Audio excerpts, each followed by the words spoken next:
Hello दोस्तों, जैसा कि आप जानते हैं कि कल मोदी सरकार के दूसरे कार्यकाल का आखिरी पूर्णकालिक बजट जो है कल वित्त मंत्री जी ने पेश किया। और जैसा कि मार्केट में बजट के आने के बाद सभी लोगों की कुछ ना कुछ उम्मीदें होती है कि हमारी वित्त मंत्री जी हमारे लिए अपने पिटारे में से क्या क्या निकालने वाली है। ऐसे ही कुछ उम्मीदें सरकारी कर्मचारियों ने भी इस बजट से लगा रखी थी, क्योंकि उन्हें बताया कि ये आखिरी बजट है। अगले साल जो है वो मोदी सरकार अपना पूर्ण जो है बजट नहीं दे पाएगी, आंशिक बजट दे पाएगी, क्योंकि 2024 जो है उसमें मई के मध्य में चुनाव होने वाले हैं। इसलिए यही जो है उनका आखिरी पूर्णकालिक बजट था। और हमेशा की तरह मोदी सरकार ने सरकारी कर्मचारियों के लिए अपने रुख में कोई नरमी नहीं लेके आए। कल से न्यूज़ फ्लैश में आ रहा है कि मोदी सरकार ने जो है टैक्स की नई दरें पेश कर दी है, नई टैक्स जो है टैक्स स्लैब लेकर के आए हैं। सबसे पहले मैंने अपने पिछले वीडियो में आपको ये समझाया था कि अगर आपकी वार्षिक आय 10 लाख रुपए है तो आप अपने टैक्स को जीरो कर सकते हैं पुरानी टैक्स कैलकुलेशन की दर के हिसाब से। उसमें मैंने आपको बताया था कि आपका जो है 1.5 लाख रुपए का 80C में, 2 लाख रुपए का जो है आपका क्या बोलते हैं उसको होम लोन का इंटरेस्ट, 50,000 रुपये NPS में, CCD 1B में, 50,000 रुपये मेडिकल इंश्योरेंस में और 50,000 रुपये स्टैंडर्ड डिडक्शन, ये सब कुछ कुल मिला करके 5 लाख अगर आपके पास होते हैं तो आपका टैक्स पुराने टैक्स स्लैब के अनुसार जीरो होता है। लेकिन यदि आप जो मोदी सरकार ने कल जो नई टैक्स की दरें दी है, अगर उसको मोटा मोटी समझने की कोशिश करेंगे तो अगर आप नई टैक्स स्लैब में जाते हैं और आपकी इनकम 10 लाख रुपए है तो आपको 60,000 रुपये टैक्स देना पड़ेगा।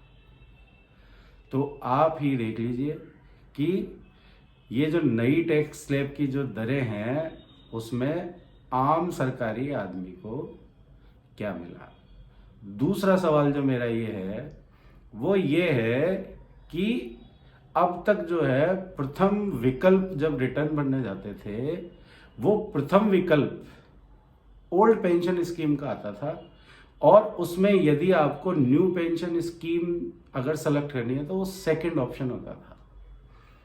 अब इस बजट के पेश करने के बाद जब अगली बार आप रिटर्न भरने के लिए जाएंगे फाइनेंशियल ईयर 23-24 के लिए, तो ओल्ड सेविंग स्कीम जो होगा वो आपका सेकंड ऑप्शन होगा। और दूसरी चीज, कहीं ना कहीं कई लोगों के मन में ये सवाल आता है कि हम लोग कैसे डिसाइड करें कि हमें जो है नई टैक्स की स्लैब में जाना चाहिए या पुराने टैक्स स्लैब में जाना चाहिए। तो मैं आपको एक सीधा सीधा तरीका बताता हूं कि यदि आपके सैलरी जो है वो 10 लाख के आसपास है और आपकी सेविंग जो है वो 2.5 लाख से ऊपर है तो आपको आंख बंद करके और पुरानी टैक्स स्लैब में जाना चाहिए।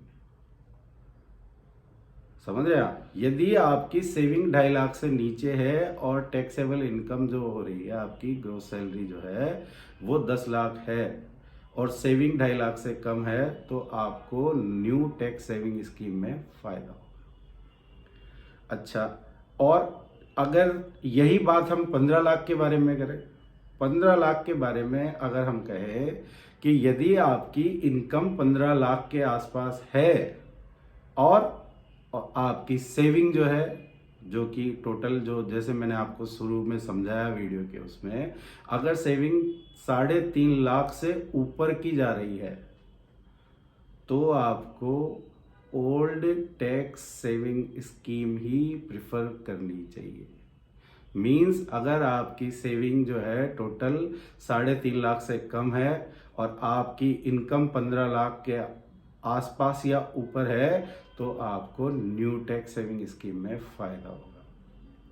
यही चीज़ अगर आपकी सैलरी जैसे जो हमारे कुछ हायर प्रोफेशन में है, अगर आप ये देखिए कि जिनकी सैलरी ज़्यादा है, मतलब अगर आपकी वार्षिक आय 20 लाख के आसपास जा रही है और यदि आपकी जो सेविंग है वो 3.25 लाख के ऊपर है तो आपको ओल्ड टैक्स सेविंग स्कीम में फ़ायदा होगा। और यदि आपकी इनकम 20 लाख के आसपास है और आपकी सेविंग 3.25 लाख से कम है तो आपको आंख बंद करके न्यू टैक्स सेविंग स्कीम का चुनाव कर लेना चाहिए। लेकिन जाते जाते जब ये टैक्स सेविंग स्कीम समझा रहा हूँ तो मेरे कई साथी मित्र जो है वो कंफ्यूज हो जाएंगे। ये जो वर्ष खत्म हो रहा है उसमें जो रिटर्न भरने जाएंगे वो लोग, जब फॉर्म 16 जनरेट होगा तो ये जो मोदी सरकार की नई टैक्स स्लैब को लेकर के जो घोषणाएं हैं ये मैं समझा दूं ये इस साल लागू नहीं होगी।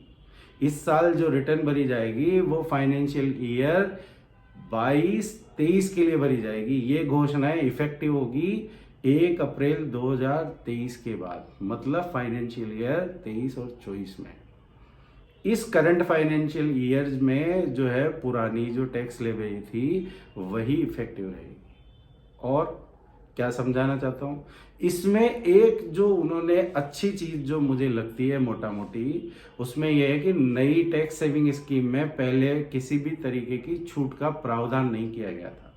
मतलब आपकी ग्रॉस इनकम पे सीधा का सीधा आपको जो है नई टैक्स की जो दरें लागू हो जाती थी, कोई भी डिडक्शन नहीं होता था। लेकिन मोदी सरकार ने जो है आपके ऊंट के मुंह में जीरा इतना सा दिया है कि यदि आप नई टैक्स सेविंग स्कीम अपनाते हैं तो आपको 50,500 रुपये का स्टैंडर्ड डिडक्शन का लाभ मिलेगा।